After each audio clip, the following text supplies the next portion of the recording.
All right, everyone. Welcome to the inaugural podcast of Talk to Me, Petey D. I'm your host, Petey D. Pete Dempsey, Peter Dempsey, the man of many aliases, all of them sounding remarkably similar.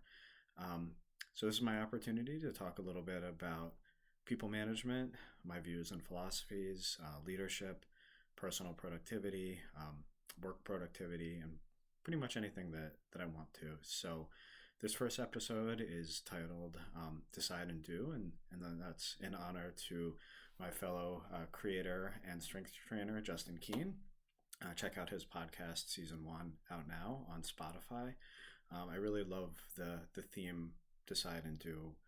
I think we all have so much to bring and so much to contribute, and a lot of times we don't let ourselves do that because we think too much about the things that can hold us back, the negative consequences, what people might think about us. I know Michael Gervais has a book out now about FOPO, fear of other people's opinions. I haven't read it yet, but I think that describes what a lot of people worry about. I think we also worry about our own opinions, our own self judgment, wanting what we put out there to be good enough and to feel proud of what we put out there.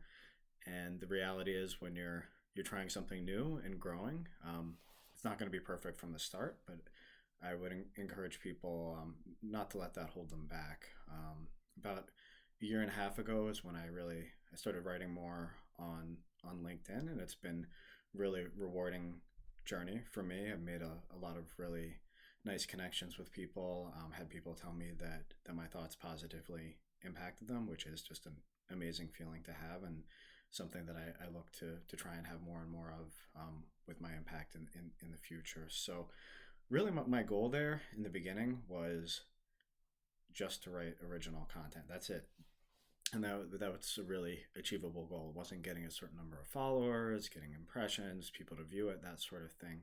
So setting a goal that was totally within my control, and also something that I wanted to make it easy for myself to do and to contribute. So the first year or so, I really didn't do a lot of editing, proofreading, that sort of thing. I just wanted to flow and write and force myself to put content out there.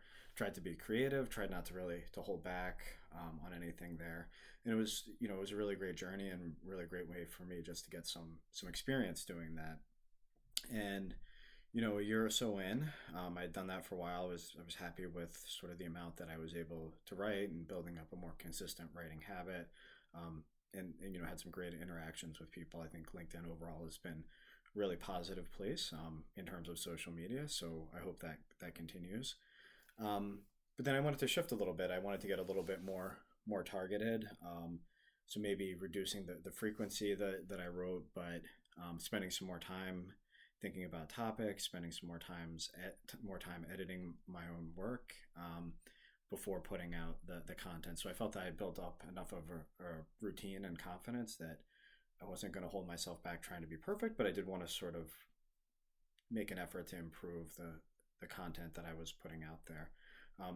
Read a few things around writing and techniques for writers, and one of the things that really stuck with me there is you're not writing for yourself, you're writing for the reader, for your audience, and thinking about how I can put together content that, while it carries the views and the ideas that I want to put out there, it can be received in a way that works for the audience. So that's sort of been my journey there. I think LinkedIn's great for a lot of content types, but maybe not for everything. So this is, one of the impetuses, behind my switch to trying podcasting, where maybe it's an opportunity to talk about some ideas in a little bit more depth in a way that is easier for people to consume. Or writing, longer articles on LinkedIn or blogs or things like that maybe don't have as much reach. So we'll see how it goes, but that's one of the things behind that. So hopefully this will draw you in. You'll be interested in hearing about, me talk about topics in a little bit more depth. So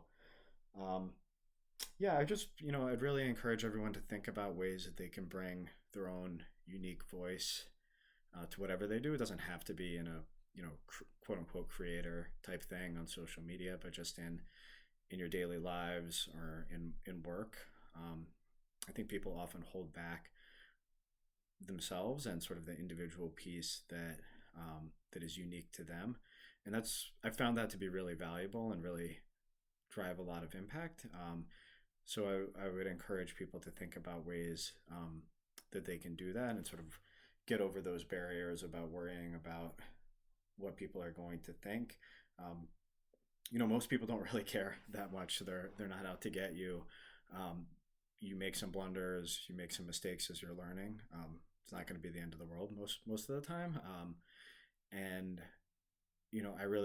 I personally enjoy seeing people go through that development and seeing them have the courage to put themselves out there. And I think it shows authenticity. We want to root for people like that. Um, so it doesn't have to be perfect. You don't have to be a completed work. We're all works in progress. We should all be trying to get better. But we have a lot to add right now with the experiences that we have, no matter who you are. Um, and it can, I think, sometimes seem intimidating to put out original content or your own thoughts. But if you look at, a lot of famous authors, people who are thought leaders, they're usually just putting their spin or their own perspectives on content that's already out there, sort of standing on the shoulders of giants type thing. Um, so just, read and expose yourself to interesting ideas and concepts, observe what's happening around you in your industry and in the world, and comment on that. And that's really all you need to be original. You don't have to invent a brand new idea, but put your voice out there. I really enjoy reading individual perspectives as opposed to just sort of the same set of content sources that everybody else is sharing. So, even if it's not the most amazing take on something, it'll be your individual perspective, and it may spark ideas in others that they wouldn't have thought of otherwise. Um, so yeah, I mean, like this, I'm gonna try and figure it out as it goes. I hope you'll do the same, and look forward to sharing some more content here. Next couple episodes, I'm going to share a little bit about my philosophy on people management and some of the things that I think help me be an effective people manager that I haven't really seen covered in traditional training for that. So looking forward to that. And yeah, drop me a line. Let me know what you're interested in hearing about and get out there and share yourself. Thanks.